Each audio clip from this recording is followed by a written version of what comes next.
రాజ్యస్య యతోన్వయాదితరతశ్చార్థేష్వభిజ్ఞస్వరాట్ తేనే బ్రహ్మహృదాయ ఆదికవయే ముహ్యంతి యత్సూరయః తేజో వారిమృదాం యథా వినిమయో యత్ర త్రిసర్గో మృషా ధామ్నా స్వేన సదా నిరస్తకుహకం సత్యం పరం ధీమహి ధర్మః ప్రోజ్జితకైతవోత్ర పరమో నిర్మత్సరాణాం సతాం వేద్యం వాస్తవమత్ర వస్తు శివదం తాపత్రయోన్మూలనం. శ్రీమద్భాగవతే మహామునికృతే కిం వా పరైరీశ్వరః సద్యో హృద్యవరుధ్యతేత్ర కృతిభిః శుశ్రూషుభిస్తక్షణాత్. నారాయణం నమస్కృత్య నరం చైవ నరోత్తమం దేవీం సరస్వతీం వ్యాసం తతో జయముదీరయేత్. యం ప్రవ్రజంతమనుపేతమపేతకృత్యం ద్వైపాయనో విరహకాతర ఆజుహావ. పుత్రేతి తన్మయతయా తరవోభినేదుః తం సర్వభూతహృదయం మునిమానతోస్మి. శ్రీమద్భాగవతం పురాణతిలకం యద్వైష్ణవానాం ధనం యస్మిన్ పారమహంస్యం ఏకమమలం సత్యం జ్ఞానం పరం గీయతే.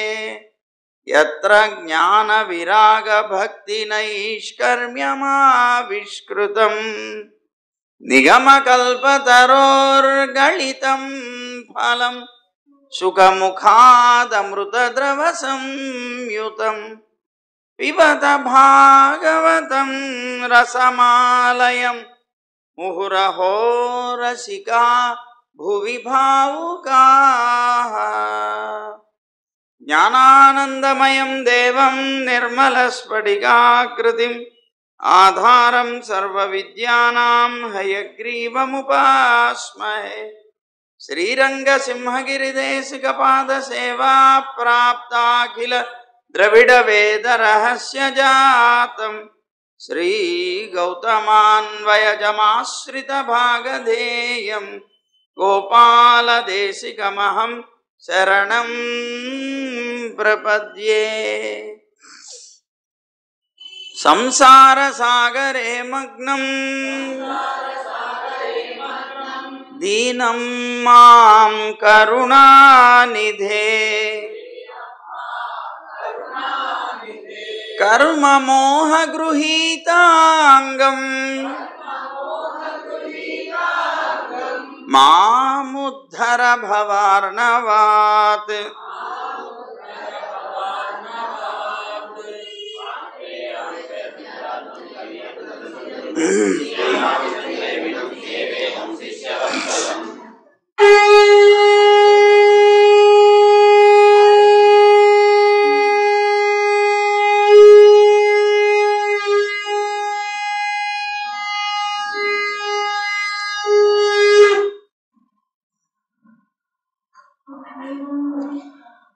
జై గోవింద. శ్రీకృష్ణుడు కుండనీపురానికి వచ్చాడు అనేటువంటి వార్త తెలిసినటువంటి రుక్మిణి చాలా ఆనందాన్ని పొందింది. అయితే భీష్మకుడికి కూడా ఈ వార్త అందింది. తన యొక్క పుత్రిక అయినటువంటి రుక్మిణి వివాహాన్ని చూడడం కోసమని ఆ కోరికతోటి బలరామకృష్ణులు ఇద్దరు కూడా వేయించేశారని తెలిసి అతను వాళ్ళిద్దరినీ సాదరంగా ఆహ్వానించాడు. మంగళ వాయిద్యపు ధ్వనులతోటి పూజా ద్రవ్యాలతోటి వాళ్ళకి స్వాగతాన్ని ఇచ్చాడు. వాళ్ళకి అనేక రకాలుగా ఉపాహారాలు సమర్పించాడు, యథావిధిగా పూజించాడు. ఆ తర్వాత ఆ భీష్మకుడు రామకృష్ణులకి వారి యొక్క సైన్యానికి వారి అనుచరులకి మంచి మంచి నివాస స్థానాలను ఏర్పాటు చేశాడు. అలాగే అక్కడికి వచ్చినటువంటి ఇతర రాజులకు కూడా వారి యొక్క వీర్యం, వయస్సు, బలం, అలాగే ధనం మొదలైనటువంటి వాటిని అనుసరించి వాళ్ళ యొక్క స్థాయికి తగినట్లుగా వాళ్ళకి కావలసినటువంటి ఏర్పాట్లన్నీ చేసి గౌరవించాడు.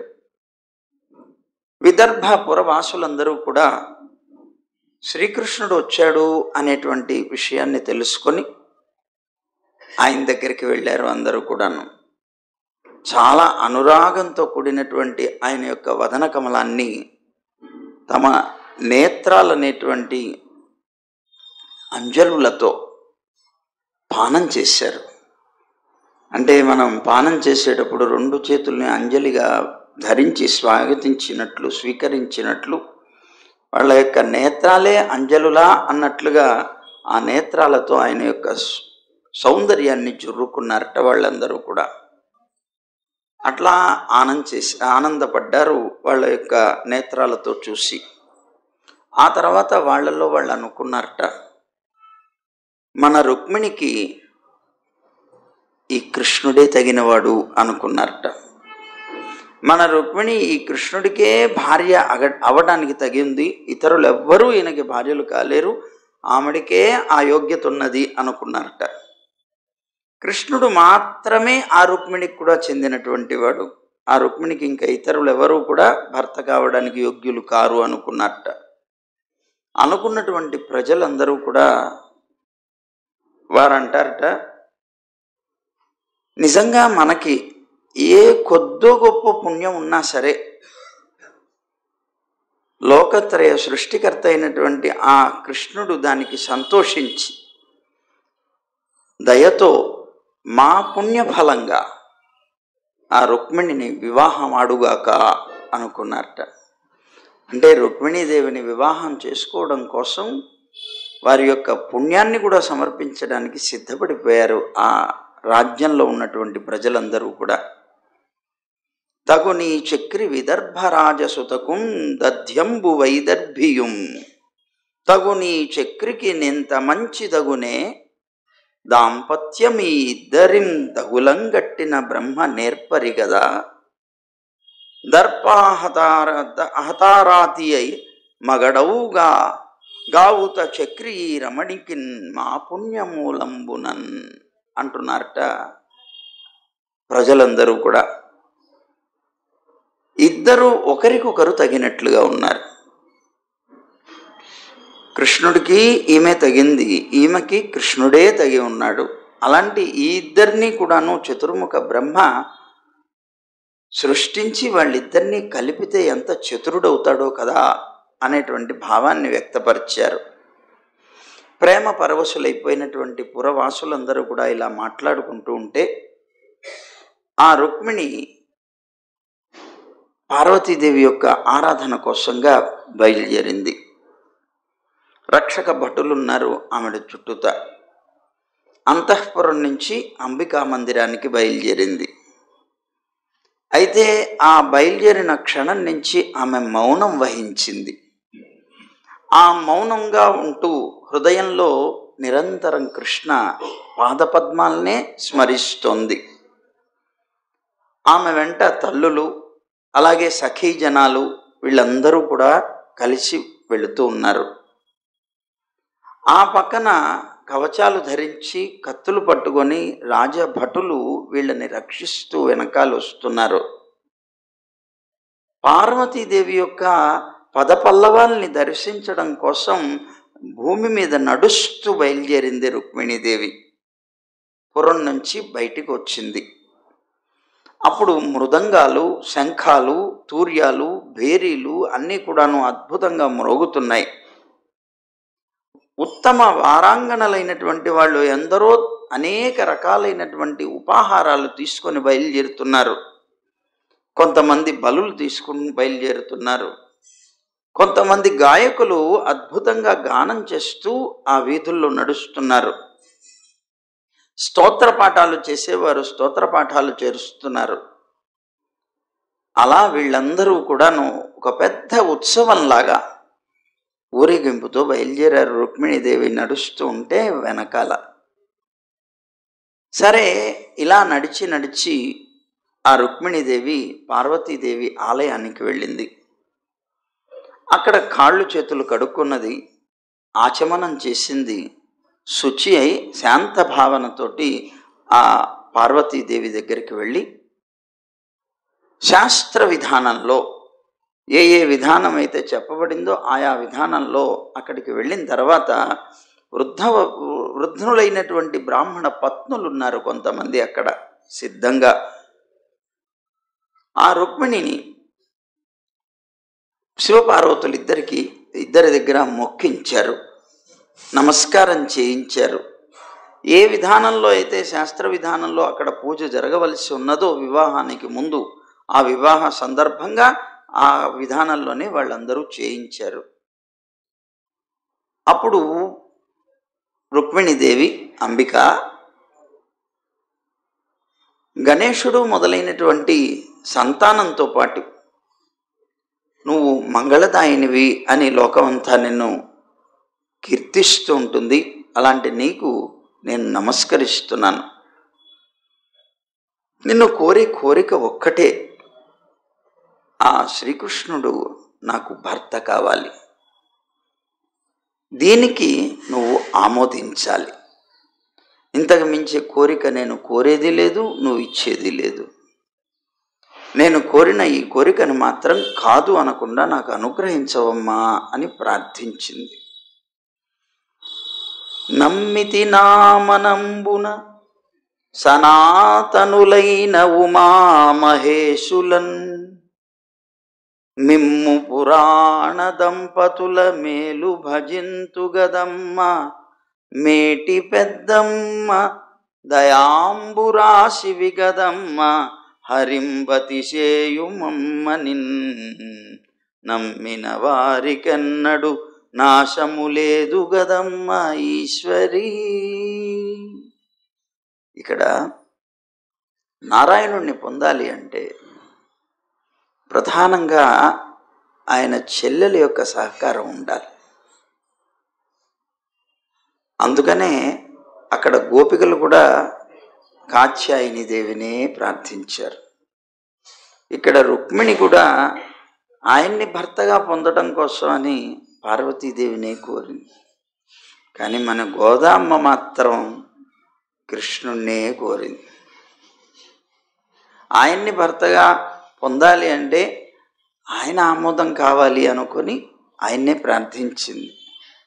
సరే, ఇలాగా ఆ తర్వాత ఆమె జలం, గంధం, అక్షతలు, ధూపం, వస్త్రాలు, రత్నమాలలు, పూలమాలలు, అలంకారాలు, వివిధమైనటువంటి ఉపాహారాలు, దీపమాలికలు, లవణం అంటే ఉప్పు, అలాగే యవ పిష్టకం, ఆ యవలతో తయారు చేసినటువంటి పిండి, యవల పిండి, అలాగే తాంబూలం, యజ్ఞసూత్రాలు, ఫలాలు, చెరుకు గడలు, అనేకమైనటువంటి ఇలాంటి సంభారాలతో, ఇవన్నెందుకు పేర్లు చెప్తున్నామంటే అక్కడ ఎలా పూజ చేశారు అనేటువంటిది స్పష్టంగా దీంట్లో చూపిస్తున్నారు.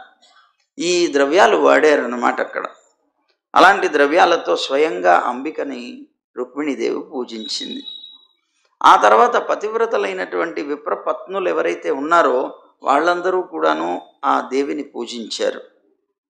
పూజించిన తర్వాత ఆ విప్రపత్నులు ఎవరైతే ఉన్నారో వాళ్ళు రుక్మిణికి ఆ పూజా నిర్మాల్యాన్ని ఇచ్చారు. ఇచ్చి వాళ్ళందరూ కూడా ఆమెను ఆశీర్వదించారు. ఆ రుక్మిణి వారికి, ఆ దేవకికి, ఆ దేవి అయినటువంటి పార్వతీదేవికి నమస్కరించి నిర్మాల్యాన్ని స్వీకరించి ఆ తర్వాత తాను అప్పటిదాకా ఉన్నటువంటి మౌనాన్ని విడిచిపెట్టేసింది. చాలా ఆనందంగా ఉంది. తన జీవితంలో తాను ఏదైతే పొందాలి అని అనుకున్నదో అది ఈవేళ నెరవేరబోతోంది. ఎంత కంగారు పడిందో పాపం ముందు. అందుకే ఓ అద్భుతమైనటువంటి ఫలాన్ని పొందబోయే ముందు తప్పనిసరిగా ఆందోళన పడవలసి వస్తుంది. కానీ ఎంత బాగా ఆందోళన పడతామో అంత మధురంగా ఉంటుంది తర్వాత పొందే ఫలం. అదిగో అదే అనుభవిస్తుంది ఇక్కడ రుక్మిణీదేవి. వెంటనే తనకి రత్నాలతో చేయబడినటువంటి ఉంగరాళ్ళు వేళ్ళన్నిటికీ ఉన్నాయి. అలా అలంకరింపబడినటువంటి చేతులతోటి తన యొక్క సఖులైనటువంటి వారందరినీ కూడాను ఇలా పట్టుకొని అంబికా మందిరం నుంచి బయటకు వచ్చింది. అప్పుడు ఆమెను చూస్తే ఎంతో సుందరమైనటువంటి రూపంతో కనిపించింది అందరికీ కూడా. ఎలా ఉంది, ఇది ఒక విష్ణు మాయ అన్నట్లుగా ఉన్నదిట.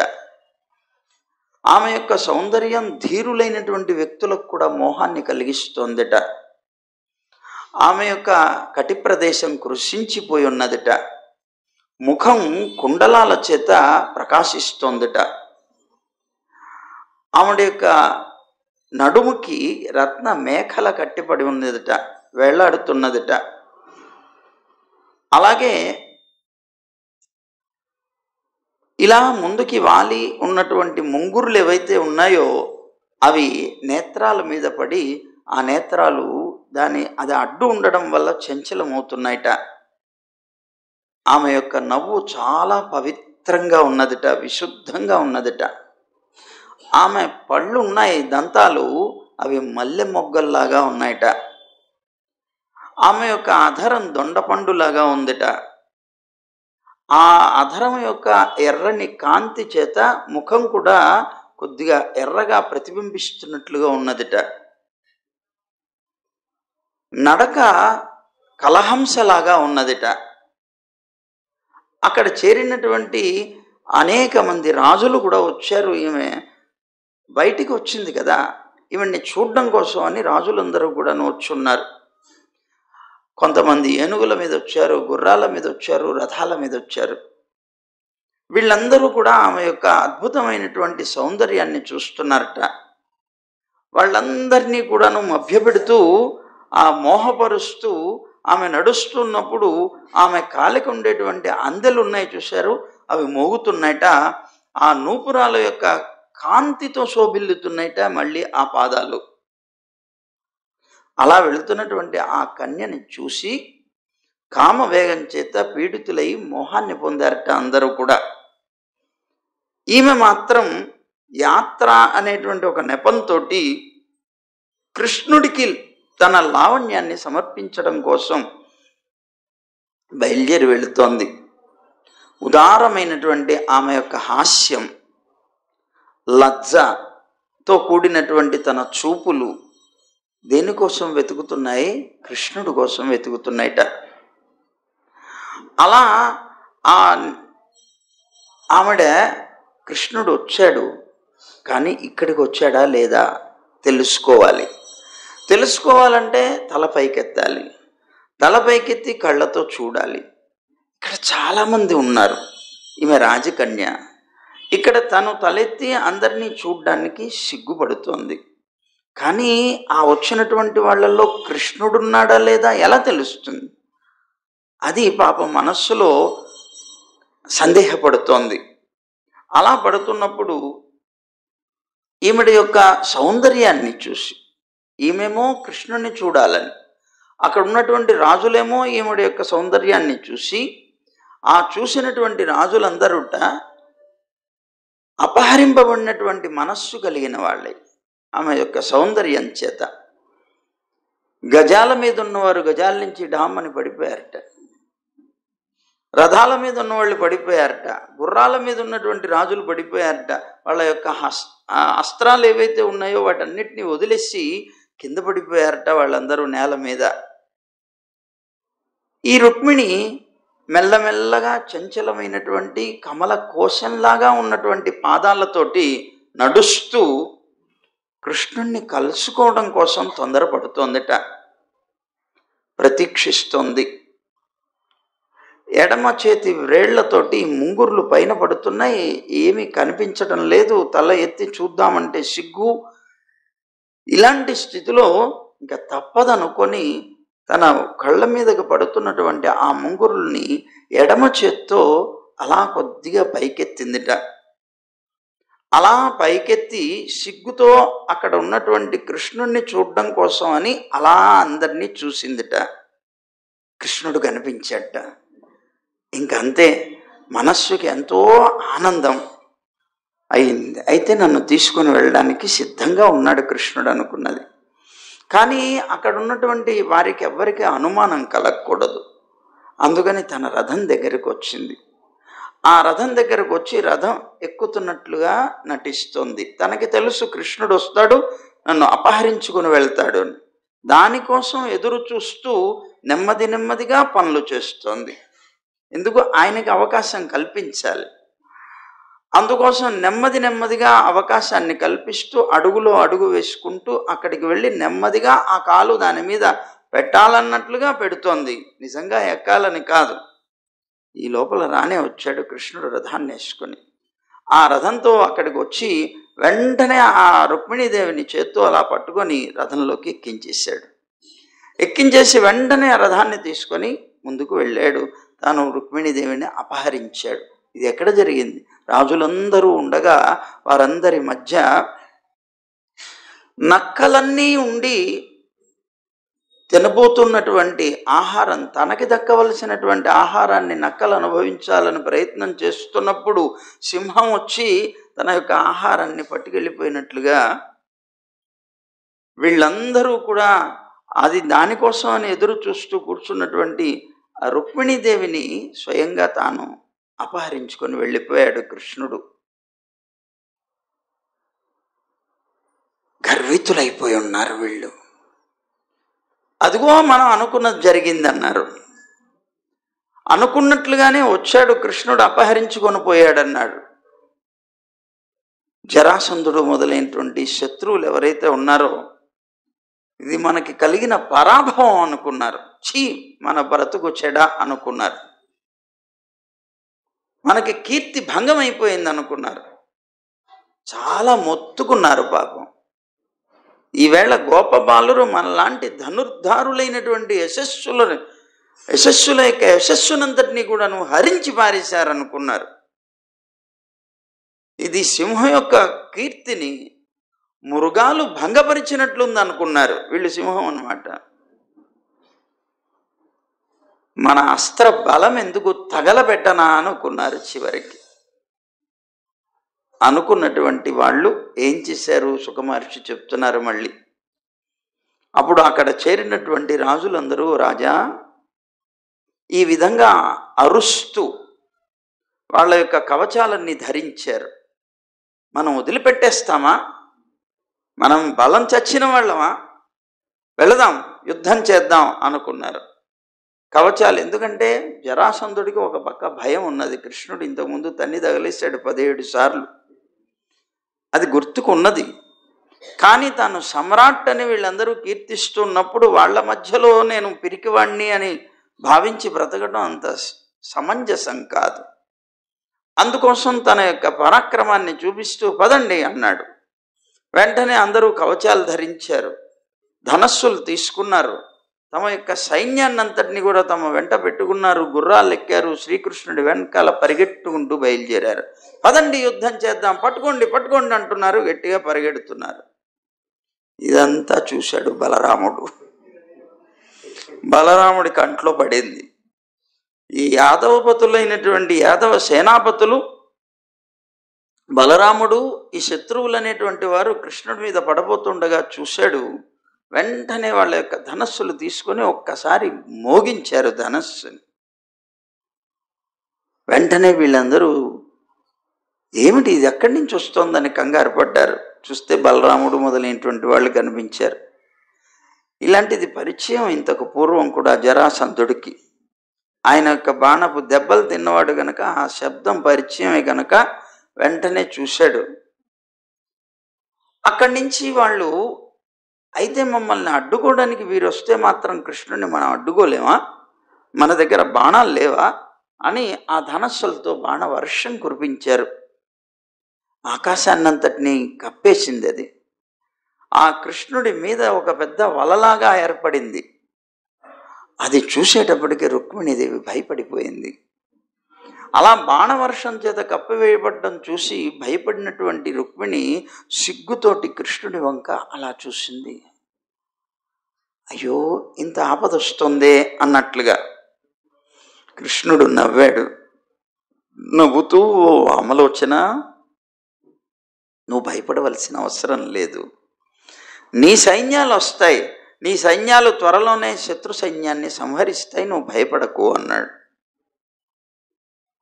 కొద్దిగా స్థిమితపడింది.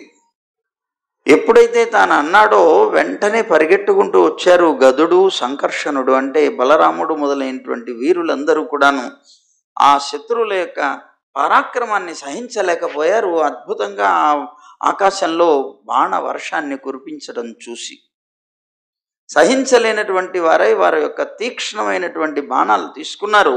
వాటితోటి అశ్వాలని, గజాలని, కనిపించిన వారిని కనిపించినట్టు తుత్తినీలు చేసి పారేశారు. యాదవుల యొక్క చేతుల్లో తమ యొక్క సైన్యం అంతా నష్టమైపోవడం చూశారు ఈ జరాసంధుడు మొదలైనటువంటి రాజులు. చాలా దుఃఖపడ్డారు. చీ వీళ్ళని జయించడం చాలా కష్టం అనుకున్నాడు జరాసంధుడు. సరే పదండి ఇంకా వెనక్కి అన్నాడు. బాబు, మనం ఏమి చేయలేం, మన సైన్యాన్నంతటినీ నాశనం చేశారు వీళ్ళు అనుకుంటూ పాపం ఇంకేమీ చేయలేక తిట్టుకుంటూ వెనక్కి వచ్చేసారు. బాబు ఎక్కడికి వచ్చారు? పెళ్లి కొడుకు దగ్గరికి వచ్చారు.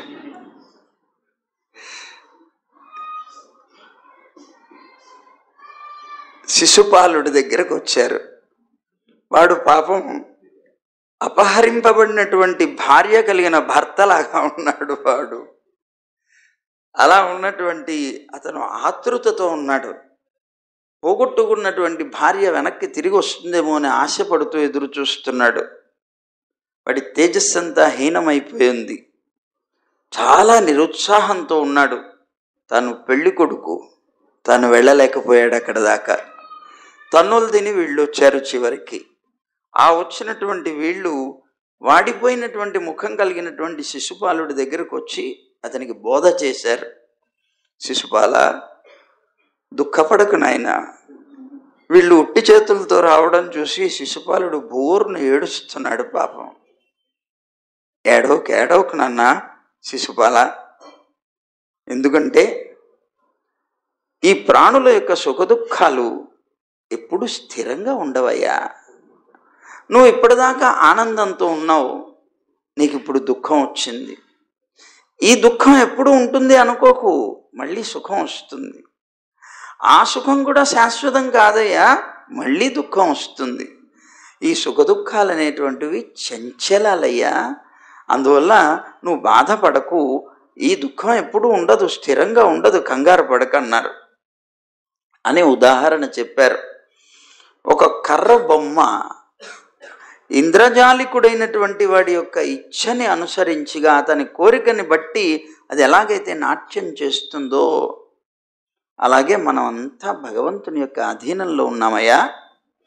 ఆ భగవంతుని యొక్క అధీనంలో ఉన్నటువంటి జీవుడు కూడా సుఖదుఖాల యందు ఎప్పుడూ ప్రవర్తుడై ఉంటాడు.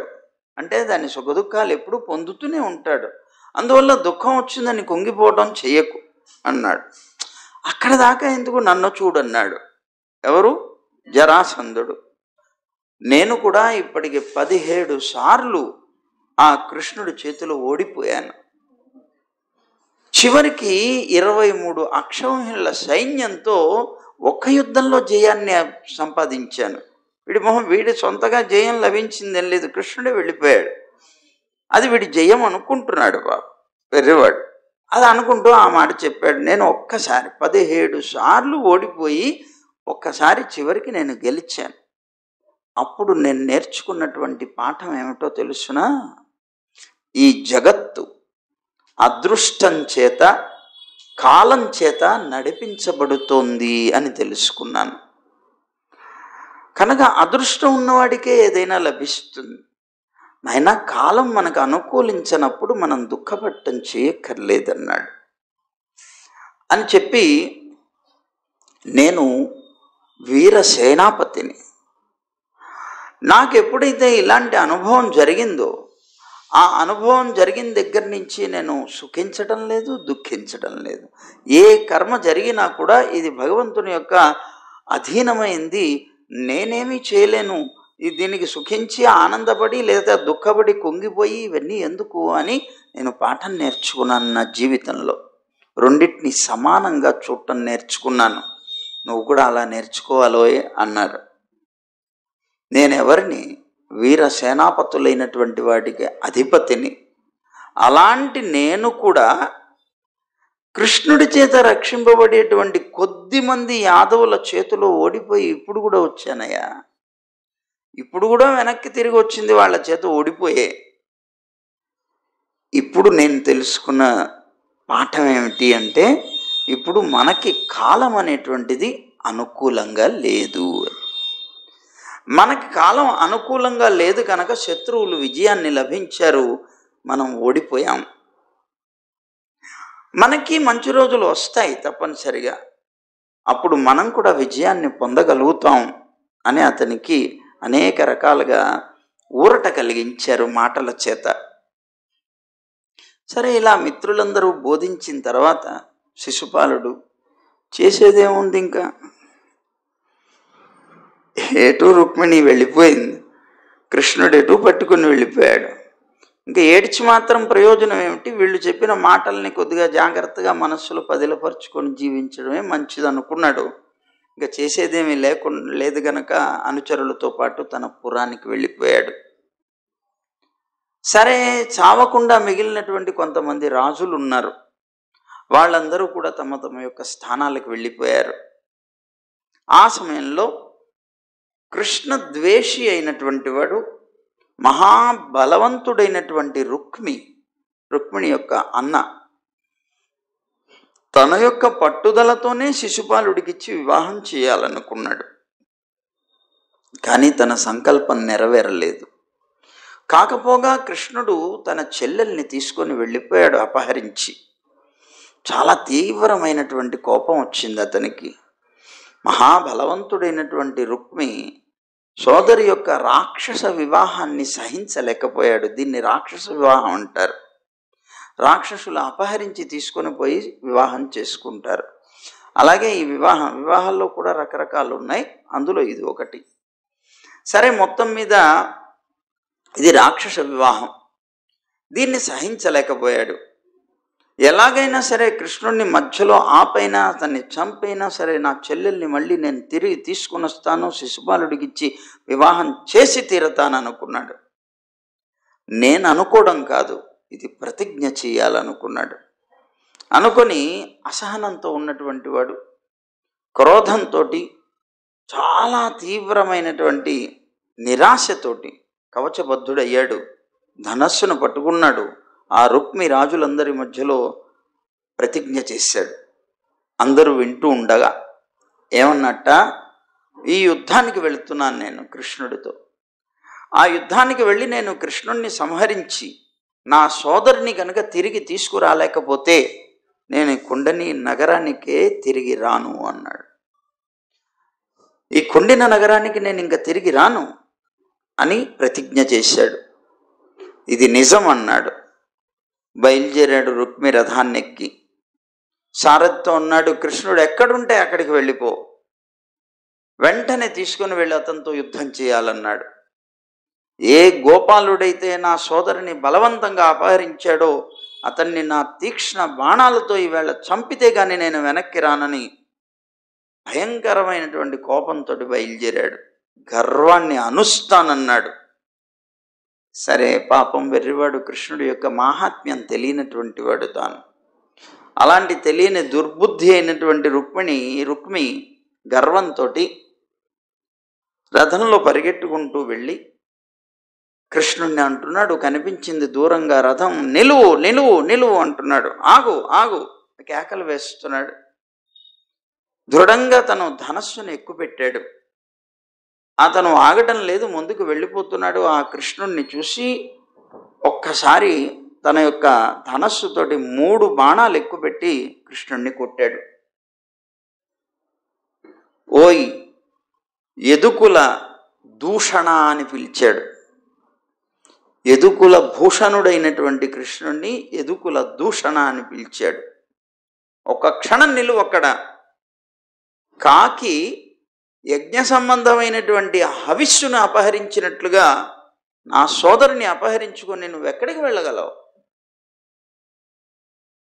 నేను నిన్ను నాశనం చేస్తే కానీ, నా సోదరుని తీసుకుని వెళితే కానీ నా నగరానికి కూడా ప్రవేశించనన్నాడు. నువ్వు మాయావి, నాకు తెలుసది. నీవు కపట యుద్ధంలో చాలా నేర్పరివి, అది నాకు తెలుసు. యథార్థంగా కృష్ణుడు ధర్మయుద్ధం తప్ప ఎప్పుడు కపట యుద్ధం చేయలేదు. నేర్పరివి. అలాంటి నీ యొక్క గర్వాన్ని నేను అనుష్ఠాను. అందువల్ల నా బాణపు దెబ్బలు తిని చచ్చి కింద పడక ముందే నువ్వు ఆ కన్యని వదిలిపెట్టేసి ఇక్కడి నుంచి పారిపో అన్నాడు. వింటున్నాడు కృష్ణుడు. అతని మాటలు విని నవ్వొచ్చింది ఆయనకి. నవ్వొచ్చి వెంటనే కృష్ణుడు అన్నాడు, నేను ఆగాను, నేను ఇక్కడే నిలబడ్డాను, దా అని పిలిచాడు. రుక్మి వచ్చాడు. రాగానే కృష్ణుడు ఒక 6 బాణాలతో అతను పట్టుకున్నటువంటి ధనస్సుని ఖండించి వారేశాడు. రుక్మిణి కూడా కొట్టాడు ఆ బాణాలతో. తర్వాత 8 బాణాలు తీసుకున్నాడు. ఆ బాణాలతోటి అతనికి ఉన్నటువంటి 4 గుర్రాలని కూడాను కొట్టాడు. 2 బాణాలతోటి సారథిని కొట్టాడు. 3 బాణాలు తీసి ఆ రథం యొక్క ధ్వజాన్ని ఖండించి పారేశాడు. వెంటనే ఇతను పౌరుషంతో ఆ రుక్మి ఇంకొక ధనస్సు తీసుకున్నాడు. ఆ ధనస్సును కూడా మళ్ళీ 5 బాణాలతో ఖండించి పారేశాడు. అతని యొక్క బాణాల చేత తన్నులు తిని ఈ రుక్మి చివరికి అతని చేత్తో అనేక రకాలైనటువంటి ఆయుధాలు పట్టుకొని యుద్ధం చేశాడు. పరిఘమని, పట్టిసమని, శూలమని, చర్మమని, కత్తి అని, శక్తి అని, తోతరం అని మొదలైనటువంటి తోమరం అని ఇలాంటి అనేక రకాలైనటువంటి ఆయుధాలు ఉన్నాయి. ఆయుధాలతో పట్టి అనేక రకాలుగా యుద్ధం చేయడానికి ప్రయత్నం చేస్తే ఆయుధాలన్నిటినీ కూడాను కొట్టేశాడు, నాశనం చేశాడు కృష్ణుడు. తర్వాత ఆయుధాలు లేవు, సారథి లేదు, రథం బయలుదేరటం లేదు. ఏం చేయాలి? తీవ్రమైనటువంటి కోపం వచ్చింది. ఒక్క కత్తి మాత్రం అతని దగ్గర తన వరలో ఉంది. ఆ కత్తిని తీశాడు. రథం నుంచి ఒక దూకాడు. దూకి మిడత గనక నిప్పు వైపు పరిగెట్టుకుంటూ వెళ్ళినట్లుగా కృష్ణుని వధించడం కోసం ఆయన వైపు పరిగెట్టాడు. కృష్ణుడు తన వైపు వస్తున్నటువంటి రుక్మిని చూశాడు. ఆ రుక్మి యొక్క చర్మం, ఖడ్గం మొదలైనటువంటివి ఏవైతే ఉన్నాయో వాటిని ముక్కలు చేసి పారేశాడు. అతని దగ్గర ఏమీ లేవు. ఆ ఏమీ లేనటువంటి అతన్ని చంపడం కోసం అని కృష్ణుడు పదునైనటువంటి కత్తిని తీశాడు. ఎప్పుడైతే రుక్మిణిని చంపాలి అని కృష్ణుడు భావిస్తున్నట్లుగా గమనించిందో రుక్మిణి వెంటనే వణికిపోయింది. పాపం భయపడిపోయింది భర్తని చూసి. చాలా తీవ్రమైనటువంటి కోపంతో ఉన్నాడు కృష్ణుడు. చంపడానికి సిద్ధపడుతున్నాడు, కత్తి తీశాడు. అలా ఉన్నటువంటి ఆయన్ని చూసి నిజంగానే నా సోదరుణ్ణి చంపేస్తాడేమో అనేటువంటి భయపడిపోయి ఆ రుక్మిణి వెంటనే భర్త అయినటువంటి కృష్ణుడి పాదాల మీద పడి ఆయన్ని దీనంగా వేడుకున్నది. పాప, ఓ యోగేశ్వర, అప్రమేయ, దేవదేవ, జగన్నాథ, నా సోదరుణ్ణి చంపకయ్యా అని పాపం ఏడుస్తోంది. అప్పుడు భయం చేత రుక్మిణీదేవి యొక్క అంగాలన్నీ కూడా వణికిపోతున్నాయట, శరీరం అంతా. ఆ శోకం చేత ఆవిడ యొక్క నోరు ఎండిపోయిందిట, కంఠం పూడుకుపోయిందిట. ఈ హడావుల్లో ఆవిడ ఆయన చంపేస్తాడేమో అనేటువంటి భయంతో వణికిపోతూ ఆయన పాదాలు పట్టుకొని లేచి వెన్ని చేస్తున్నప్పుడు ఆవిడ మెళ్ళో ఉన్నటువంటి కంఠహారం జారి పడిపోయిందిట. వెంటనే ఆవిడ వెళ్ళి కృష్ణుడి యొక్క పాదాలు 2 కూడాను గట్టిగా పట్టుకొని ప్రార్థిస్తుంటే కృష్ణుడు చూసి దయగలిగినటువంటి వాడై తాను ఎత్తినటువంటి కత్తిని తీసి మళ్ళీ వరలో పెట్టేసుకున్నాడు. అతన్ని చంపడం విరమించుకున్నాడు. కానీ ఇతను అహితం చేసేటువంటి వ్యక్తి, మంచి చెడు చేస్తాడు. ఇది గుర్తుపెట్టుకొని తన చెల్లెలికి కూడా తాను ఏదైనా అపకారం చేసేవాడు. కనుక ఇతన్ని చంపడం అనేది చేయకపోయినా రుక్మిణి యొక్క ప్రార్థనతో చంపినంత పని చేయాలనుకున్నాడు. ఏం చేయాలి అంటే అప్పుడు వెళ్ళాడు. తను ఆ రుక్మిణి పట్టుకున్నాడు. ఆ రుక్మిణి పాత బట్ట ఒకటి ఉంటే ఆ బట్టతో కట్టి పారేశాడు అతను.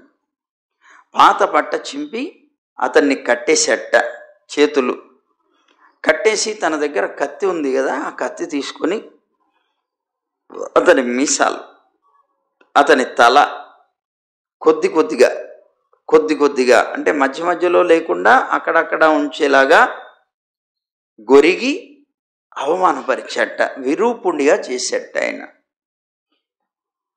మిగిలినటువంటి సైన్యం అంతా కూడా ఏనుగులు గనక పద్మవనంలోకి వెళ్ళి మొత్తం తొక్కిపారేసినట్లుగా శత్రు సైన్యాన్ని అంతటినీ కూడాను కృష్ణుడి యొక్క సైన్యం తొత్తి నీళ్ళు చేసి పారేసిందిట. ఆ తర్వాత యాదవ వీరులైనటువంటి వారందరూ కూడా కృష్ణుడి దగ్గరికి వచ్చారు యుద్ధం చేసి. వచ్చిన తర్వాత ఇక్కడికి వచ్చి చూసేటప్పటికే విచిత్రమైనటువంటి ఆకారంలో రుక్మి కనిపించాడు. అతన్ని చూశాడు బలరాముడు. అయ్యో, చాలా దుర్దశతో ఉన్నాడే వీడు, చచ్చిన వాడితో సమానంగా పడున్నాడు ఆ రుక్మి. తానేమి చేయలేకపోయాడు. చివరికి అతను కట్టిపడేసి అతనికి ఉన్నటువంటి ఇవన్నీ గొరిగి పారేసి అతనికి ప్రాణదానం చేశాడు మళ్ళీ ఇంకా కృష్ణుడు. ఇది ఒక క్షత్రియుడికి చావుతో సమానం. చంపవలసినటువంటి యోధుడు కనుక తాను పట్టుకొని అతన్ని అవమానపరిచి ప్రాణదానం చేసి వదిలివేస్తే అతని యొక్క బలానికి అది అవమానం. జరాసంధుడు కూడా అదే అనుభవించాడు. ఇప్పుడు ఇతను కూడా అదే అనుభవిస్తున్నాడు. ఆ దుఃఖంతో ఉన్నాడు పాపం. అయితే బలరాముడు మాత్రం చూసి దయ కలిగింది బలరాముడికి.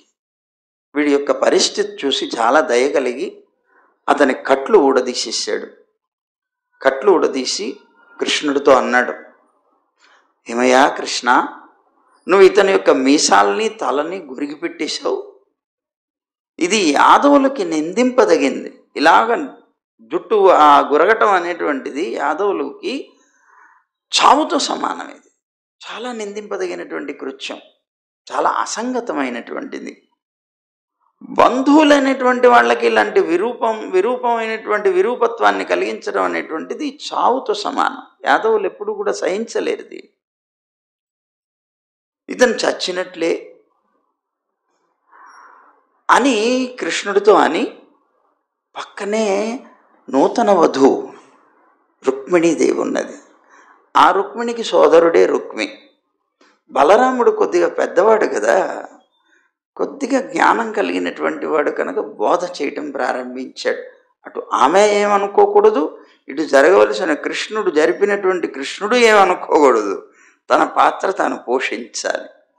అందుకోసం తాను కృష్ణుడితో ఈ మాట అనేసి రుక్మిణి వైపు తిరిగి రుక్మిణి ఓదారుస్తూ, సాధ్వి, నువ్వు నీ యొక్క సోదరుడి యొక్క గతిని చూసి బాధపడుతున్నావు, నేను గమనించాను. కానీ ఒకటి గుర్తుంచుకోమ్మా, నీ సోదరుడికి కలిగినటువంటి దురవస్థకి నువ్వు బాధపడుతూ మా మీద నింద వేస్తావేమో, మా మీద నింద వేయబోకు అన్నాడు వాడు. ఎందుకు అనంటే, ఎందుకు మా మీద నువ్వు నింద వేయద్దు అని అడుగుతావా? చెప్తాను. దానికి కారణం ఏంటంటే, ఈ లోకంలో ఏ జీవైనా సరే తాను చేసినటువంటి కర్మఫలాలనే అనుభవిస్తాడు గనక. నీ సోదరుడు కూడా తాను చేసిన కర్మకి ఫలాన్ని అనుభవించాడు అంతే. ఇతరెవ్వరూ కూడాను అతని యొక్క సుఖదుఖాలకి కారణం కాలేరన్నాడు. సరే, అట్లా రుక్మిణీదేవితో పలికి ఆమెకి కోపం వస్తుందేమో, ఆ కోపాన్ని చల్లార్చడం కోసం కొద్దిగా వేదాంతపు వాక్యాలతో ఆవిడ యొక్క మనస్సుని శాంతపరచాలని ప్రయత్నం చేసి వెంటనే మళ్ళీ కృష్ణుడి వైపు తిరిగాడు. కృష్ణుడితో అన్నాడు, ఏమయ్యా కృష్ణ, బంధువు అనేటువంటి వాడు చంపదగినంత తప్పు చేసినా కూడా అతని బంధువులు ఎవరు చంపడానికి ముందుకి రారు. ఎందుకు చేసావు ఇలాంటి పని? చూడు రుక్మిణీదేవి మొహం చూడు ఎలా ఉందో, బాధపడడం లేదా? నువ్వు ఇప్పుడే కదా ఆవిడ్ని వివాహం చేసుకొని వస్తున్నావు, వివాహం చేసుకోవడానికి అపహరించి తీసుకొస్తున్నావు. ఏమేమో ఆదిలోనే హంసపాద అన్నట్టుగా మొదట్లోనే ఆవిడ మనస్సుకి కష్టం కలిగించే పని చేసావు, ఎందుకు ఇలా చేసావు అన్నాడు పాపం కృష్ణుడితో. వీడిని విడిచిపెట్టేసేయి.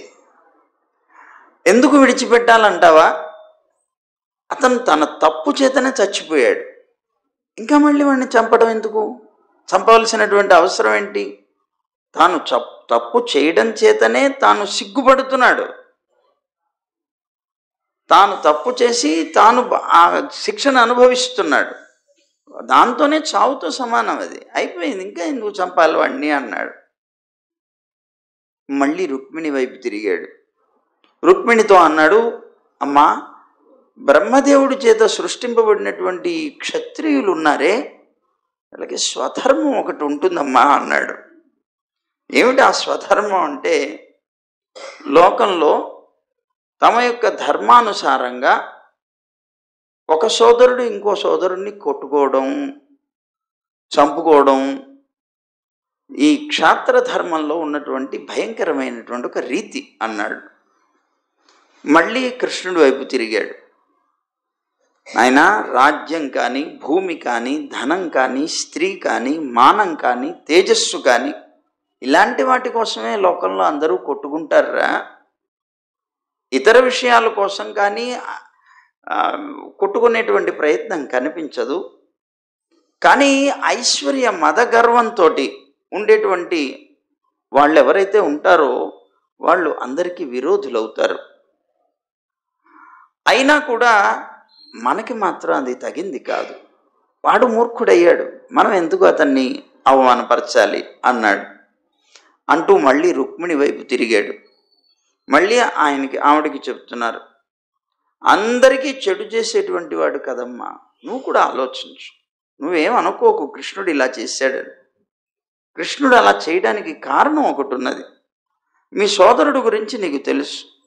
నీకు జరగబోయేటువంటి, నీకు ఇష్టమైనటువంటి నీ కృష్ణుడితో వివాహం జరగకుండా శిశుపాలుడిని తీసుకొచ్చి చేయటం అతని యొక్క నీచమైన కృత్యం కాదా అన్నాడు. ఒక్కసారి ఆలోచించు. అందరికీ చెడు చేసేవాడే నీ సోదరుడు. అలాంటి సోదరుడికి నువ్వెప్పుడూ కూడా మంచి జరగాలి అని అనుకుంటూ బ్రతుకుతున్నావు. అది నీకు కూడా తప్పే కదా అన్నాడు.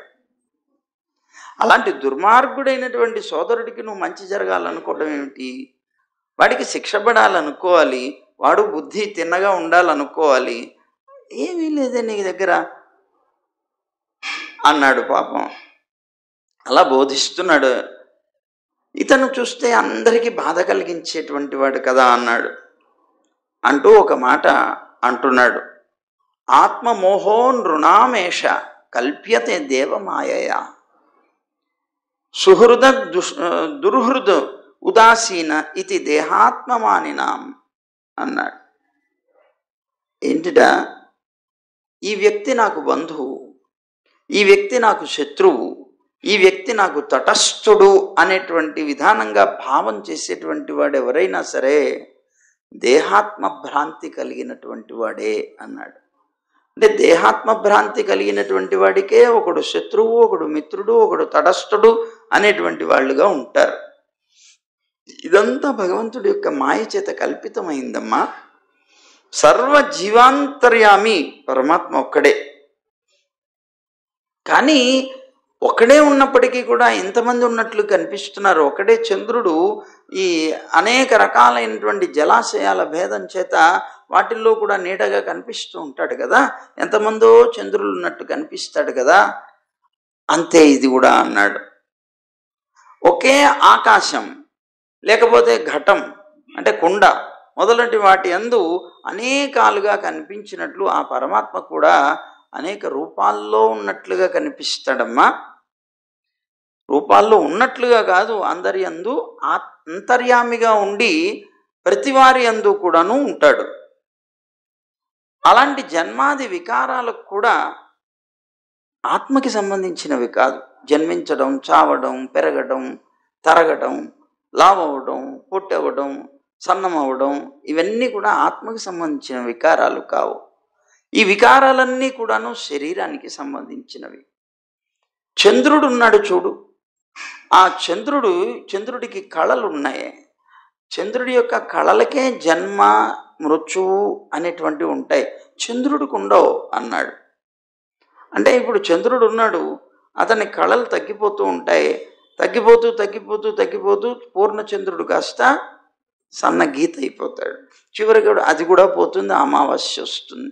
అమావాస్య వచ్చింది అంటే చంద్రుడు నశించిపోయాడని అర్థమా? కాదు. చంద్రుడు అనే జీవుడికి ఎప్పుడూ నాశనం లేదు.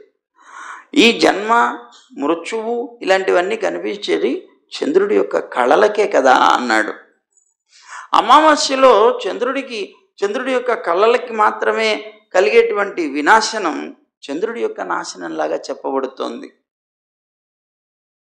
అలాంటిదే దేహ వినాశనం కూడా. ఆత్మకి నాశనం అనేటువంటిది లేదమ్మా అన్నాడు. అందువల్ల ఈ అవమానం, మానం ఇలాంటివన్నీ కూడా శరీరానికి సంబంధించినవి. ఆత్మ ఎప్పుడు శుద్ధమైంది కదా అన్నాడు. స్వప్నంలో కనిపించేటువంటి పదార్థాలు ఏవైతే ఉన్నాయో అవన్నీ కూడా అస్థిరమే, మనకి తెలిసిందే అది. అయినప్పటికీ నిద్రిస్తున్నటువంటి మానవుడు వాటిలో కూడా భోగ్యత్వాన్ని పొందుతున్నాడు కదా. మరి స్వప్నంలో ఏదో వంటింట్లో అమ్మ చేసి పెట్టినటువంటి లడ్డుని దొంగతనం చేస్తూ తింటున్నట్టుగా వచ్చింది కళ. తనకు బాగా ఇష్టమైనటువంటి ఆ లడ్డు తింటున్నప్పుడు కలిగిన ఆనందం కూడా స్వప్నంలో తాను పొందుతున్నాడు. అంటే ఆ నిద్రిస్తున్నప్పుడు ఆ మానవుడు ఎవరైతే ఉన్నారో అతను భోగ్యత్వాన్ని పొందుతున్నాడు, తనని తాను భోక్తగా కూడా భావించుకుంటున్నాడు. వాటి వల్ల కలిగేటువంటి సుఖమో దుఃఖమో ఏదైతే ఉన్నదో ఆ ఫలాల్ని అనుభవిస్తున్నాడు. అలాగే ఆత్మతత్వాన్ని తెలియనటువంటి వ్యక్తి కూడా సంసార దశను పొంది ఇవన్నీ నేను అనుభవిస్తున్నాను అనుకుంటున్నాడు. యథార్థంగా ఆత్మకి దీంతో సంబంధం లేదు. శరీరం మాత్రమే ఆత్మతో కూడి ఉండటం వల్ల ఈ సుఖాలన్నీ అనుభవిస్తున్నట్లుగా కనిపిస్తున్నది అన్నాడు. అందువల్ల రుక్మిణి, నీకు ఇదంతా ఎందుకు చెప్పానో తెలుసునా? నీ అన్నగారిని కొట్టాడనో అవమానపరిచాడనో ఉత్తిది ఇవన్నీ ఏమీ లేవన్నాడు. నువ్వు ఇలాంటివన్నీ మనసులో పెట్టుకోకూడదన్నాడు. నిజంగా అవమానం ఏమిటి, మానం ఏమిటి అన్నాడు. పరిశుద్ధమైనటువంటి వాడు కదా జీవుడు, కలిగిందంతా శరీరానికే. శరీరం ఇవాళ ఉండి రేపు పోయేదే, నీకు తెలిసిందే కదమ్మా అని పాపం ఆవిడకి ఏదో వేదాంతాన్ని చెప్పి ఆవిడ యొక్క మనస్సుని తృప్తిపరచాలి. కృష్ణుడి మీద కోపం తెచ్చుకుంటుందేమో అని ఈయన బెంగ. బలరాముడికి ఎందుకు బెంగ అంటే, నా అన్నని చంపబోయాడు, నా అన్నని కొట్టాడని ఇంకా జీవితాంతం ఎత్తి పొడుస్తుందేమో అని బాధ. అందుకని ఆవిడకి అనేక రకాలుగా ఉపదేశాలు చేశాడు. అప్పుడు రుక్మిణి కూడా ఆవిడకి కలిగినటువంటి మోహం వల్ల పుట్టిన అజ్ఞానం ఏదైతే ఉందో ఆ అజ్ఞానం వల్ల దుఃఖం పొందిందని తత్వజ్ఞానాన్ని తెలుసుకొని పోగొట్టుకున్నది, శాంతితో ఉన్నదిట. అప్పుడు సుఖమహర్షి చెప్తున్నాడు, ఈ బలరాముడు ఈ ప్రబోధమైనటువంటి వాక్కుల చేత రుక్మిణి యొక్క దుఃఖాన్ని పోగొట్టేశాడయా. పోగొట్టి యథార్థ జ్ఞానాన్ని పొందింది రుక్మిణి కూడా, మనస్సుని స్థిరపరుచుకున్నది. ఆ తర్వాత బలహీనుడు, తేజోహీనుడు, శత్రువు అయినటువంటి రుక్మి కృష్ణుడి చేత విడిచిపెట్టబడ్డాడు. వదిలేశాడు కృష్ణుడు, వాళ్ళ దోన వాళ్ళు వెళ్ళిపోయారు. ఇక్కడ వీడు మాత్రం అలా పడున్నాడు పాపం అవమాన భారంతో. అలాంటి రుక్మి ప్రాణాల్ని మాత్రం నిలుపుకున్నాడు. దగ్గర ఏం లేదు. ఇప్పుడు తన సంకల్పం వ్యర్థమైపోయింది. చివరికి తన రూపం కూడా విరూపమైపోయింది. ఇవన్నీ స్మరించుకున్నాడు, చాలా దుఃఖపడ్డాడు, కోపం వచ్చింది. సరే లేచి వెళదాం అనుకుంటే వెంటనే తన ప్రతిజ్ఞ జ్ఞాపకం వచ్చింది. నేను వెళ్ళకూడదు కదా, ఎందుకు కృష్ణుణ్ణి చంపి నా చెల్లెల్ని తీసుకొని వస్తే కానీ నేను కుండిన పురంలో ప్రవేశించను అనుకున్నాడు గనక, అందరి ముందు ప్రతిజ్ఞ కూడా చేశాడు గనక ఇంకా పురానికి వెళ్ళడానికి అవకాశం లేదు.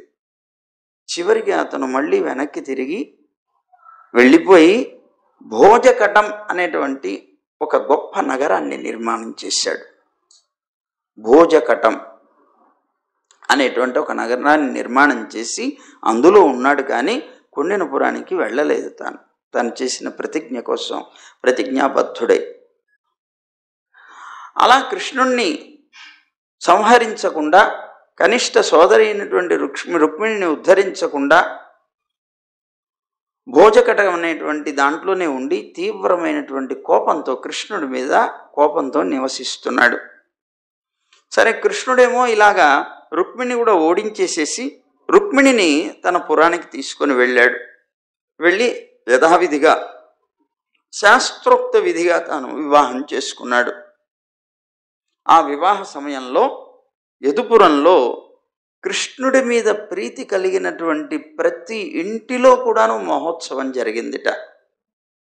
నిర్మలమైనటువంటి మణులతోటి, కుండలాలతో ధరించినటువంటి ఆ స్త్రీ పురుషులు ఆనందంతో, విచిత్రమైనటువంటి వస్త్రాలతో అలంకరింపబడినటువంటి వధూవరులైనటువంటి వీళ్ళిద్దరికీ అనేక రకాలైనటువంటి కానుకలు తీసుకొచ్చారట. అప్పుడు ద్వారకా నగరం అంతా కూడా ఇంద్రధ్వజాలు ఎత్తారట.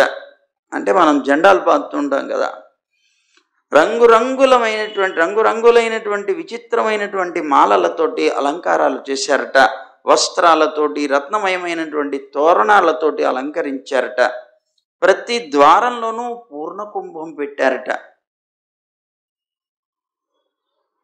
ప్రతి ద్వారంలోనూ పూర్ణకుంభం పెట్టారట. ఇది మాకు ఒక విషయం జ్ఞాపకం తెస్తోంది.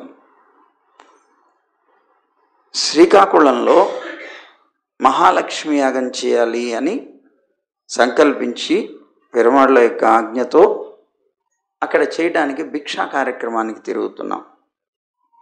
ఆశ్చర్యం, శ్రీకాకుళంలో ఉన్నటువంటి జనులు, ఆ శ్రీకాకుళానికి చుట్టుపక్కల ఉన్నటువంటి గ్రామాల్లో జనులు భిక్షకి తిరుగుతూ ఉంటే ప్రతి ఇంటి ముందు కూడా వాళ్ళు తలారా స్నానం చేసి, కల్లాపు చల్లి, ముగ్గులు పెట్టి, ప్రతి ఇంటి ముందు కూడాను ఒక కలశం పెట్టారు, పూర్ణకుంభం పెట్టారు.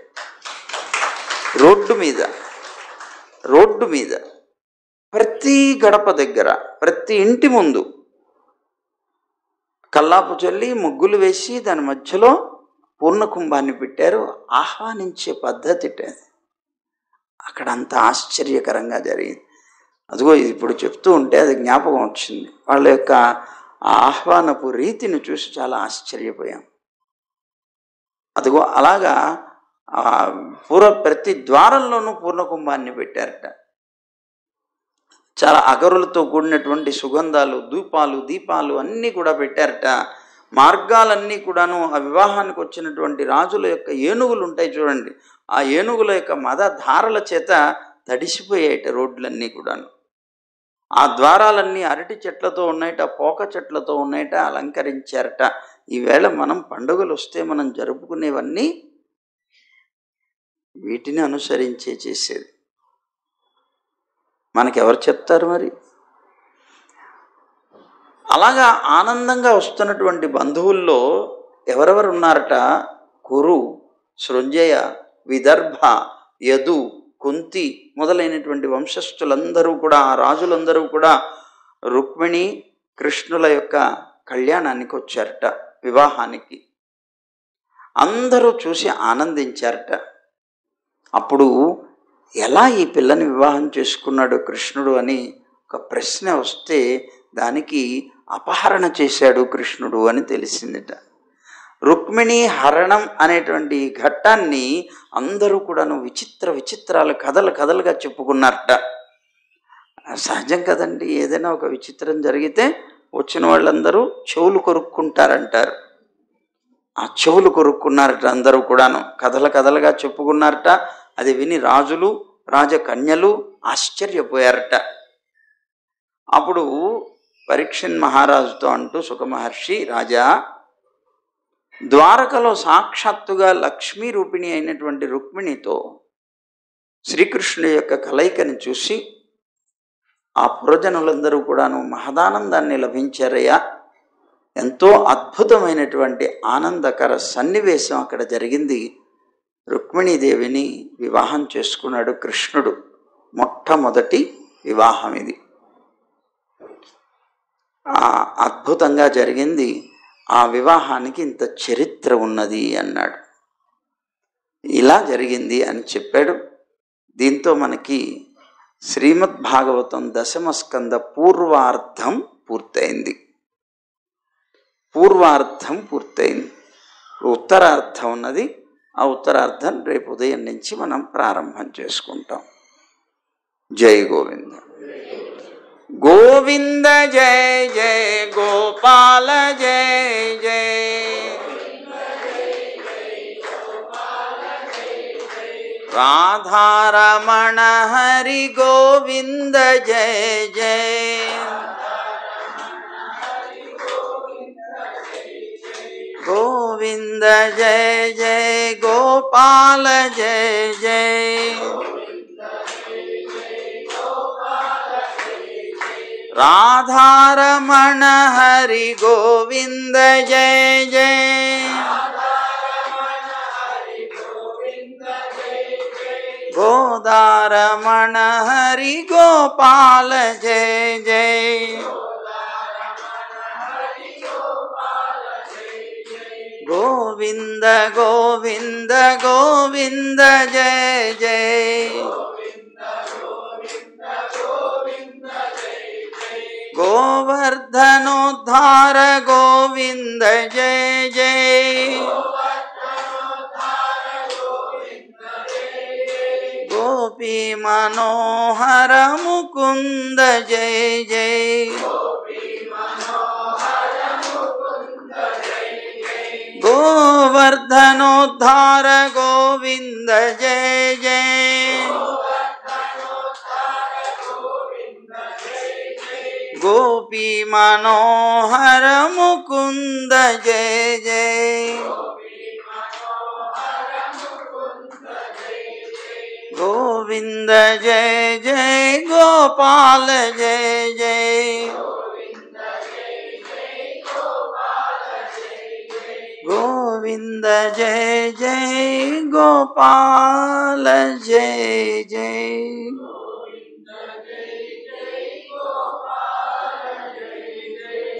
సర్వం శ్రీకృష్ణార్పణమస్తు.